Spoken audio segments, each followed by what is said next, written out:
অ্যাক্সিডেন্টটা হয়েছে 2:10 থেকে 2:30-এর মধ্যে অ্যাক্সিডেন্ট হয়েছে। তাই নিয়ে ডিউটি সেরে বাড়িতে যাচ্ছিল, তখন ক্রসিং টাইমের ভিতরে পিছনে একটা স্কুটি ছিল, অ্যান্টক স্কুটি বাড়ি দিয়ে চলে গিয়েছে।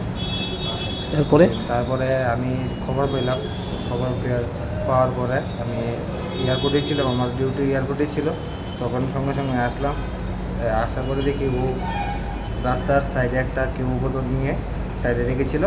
তখন আমি এবার ওকে এখান থেকে তুলে অটোতে তুলেছি। ক্লাবের তারা কী করেছে, ফায়ার সার্ভিসকে ফোন করেছিল। তো ফায়ার সার্ভিস আসার পরে ফায়ার সার্ভিসকে নিয়ে এখানে আসা হয়েছে। স্কুটিটা আটক করা গেছে? স্কুটিটা আটক হয়েছে। কি নাম? আমার নাম চিরঞ্জিত শাহ। যে অ্যাক্সিডেন্ট হয়েছে সুশান্ত সরকার। বয়স কত? 60। বাড়ি? নারায়ণপুর। জব করে। তুই মারা গেছে কোন সময়? মারা গেছে কালকে, প্রায় 4টার মধ্যে হয়ে গেছে।